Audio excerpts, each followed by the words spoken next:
امریکہ، اسرائیل اور ایران کشیدگی کے باعث دنیا بھر کی اسٹاک مارکیٹ میں بھونچال۔ پاکستان اسٹاک مارکیٹ میں شدید مندی، مارکیٹ میں 15,000 سے زائد پوائنٹس کی کمی ریکارڈ کی گئی۔ 100 انڈیکس 1,52,700 کی سطح پر آ گیا۔ Mumbai, Japan, Korean stock markets میں بھی شدید مندی۔ متحدہ عرب امارات کا اسٹاک مارکیٹ کو 2 دن کے لیے بند کرنے کا فیصلہ۔ کویت اسٹاک مارکیٹ کو بھی اگلے نوٹس تک بند رکھنے کا اعلان۔ آبنائے ہرمز بند ہونے سے خام تیل کی قیمت میں بڑا اضافہ۔ دوسری جانب برینڈ خام تیل کی قیمت میں 5.79% کا اضافہ دیکھا گیا۔ خام تیل کی قیمت $4.22 بڑھ کر $77.09 فی بیرل ہو گئی۔ عالمی بازار میں سونے کا بھاؤ $87 اضافے سے $5,365 فی اونس ہو گیا۔ عالمی منڈی میں پیٹرولیم مصنوعات کی قیمتوں میں اضافے کے بعد وزیر اعظم شہباز شریف نے قیمتوں اور رسد کی مانیٹرنگ کے لیے 19 رکنی کمیٹی قائم کر دی۔ کمیٹی پیٹرولیم مصنوعات کی قیمتوں میں اضافہ، دستیابی اور اسٹاک پوزیشن کا روزانہ کی بنیاد پر جائزہ لے گی اور اپنی رپورٹ براہ راست وزیر اعظم کو پیش کرے گی۔ وفاقی وزیر خزانہ محمد اورنگزیب کمیٹی کے کنوینر ہوں گے۔ امریکہ اور اسرائیل کے ایران پر حملے جاری۔ تہران، اصفہان سمیت مختلف شہروں میں رات بھر دھماکے۔ ایران میں مزید 20 شہادتیں رپورٹ، تعداد 220 سے تجاوز کر گئی۔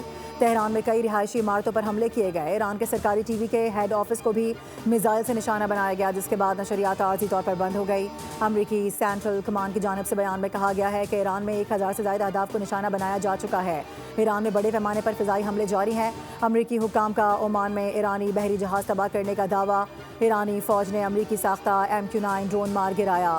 ایران نے قطر میں العدید ایئر بیس، کویت میں السلیم ایئر بیس اور UAE میں الدفرہ ایئر بیس اور بحرین میں بحری ایئر بیس کو نشانہ بنانے کی تصدیق کر دی۔ اماراتی وزارت دفاع کے مطابق ایران کے ڈرون حملوں میں اب تک 3 غیر ملکی ہلاک ہوئے ہیں، جن میں پاکستانی، نیپالی اور بنگلہ دیشی شہری شامل ہیں۔ 58 زخمی بھی ہوئے۔ بحرین میں امریکی اہداف پر تازہ حملے میں ایک ایشیائی شہری ہلاک ہو گیا۔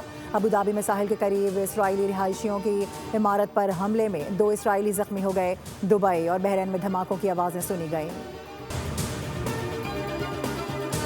ایران کے اسرائیل پر تازہ میزائل حملے جاری۔ یروشلم اور تل ابیب دھماکوں سے گونج اٹھے، 7 اسرائیلی زخمی ہو گئے۔ املاک کو بھی شدید نقصان پہنچا، متعدد گاڑیاں تباہ، سائرن بج اٹھے۔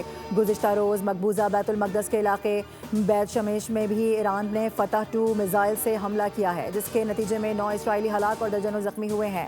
کئی عمارتیں ملبے کا ڈھیر بن چکی ہیں، جبکہ متعدد گاڑیاں تباہ ہوئی ہیں۔ ایران کی جانب سے رات گئے اسرائیل پر مزید میزائل داغے گئے ہیں، جن میں ایک دفاعی عمارت کو نشانہ بنانے کی اطلاع بھی ہے۔ اسرائیل کے جنوبی علاقوں میں سائرن بج اٹھے اور اسپتالوں میں ایمرجنسی نافذ کر دی گئی۔ حزب اللہ کی جانب سے شمالی اسرائیل کے شہر حیفا کے قریب فوجی اڈے پر راکٹ اور ڈرون حملوں کے بعد اسرائیل نے لبنان کے دارالحکومت بیروت پر فضائی حملہ کر دیا۔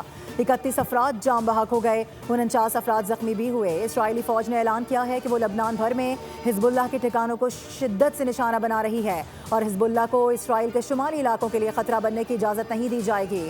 اسرائیل کا کہنا ہے کہ حملوں میں بیروت اور جنوبی لبنان میں حزب اللہ کے سینئر ارکان کو نشانہ بنایا گیا۔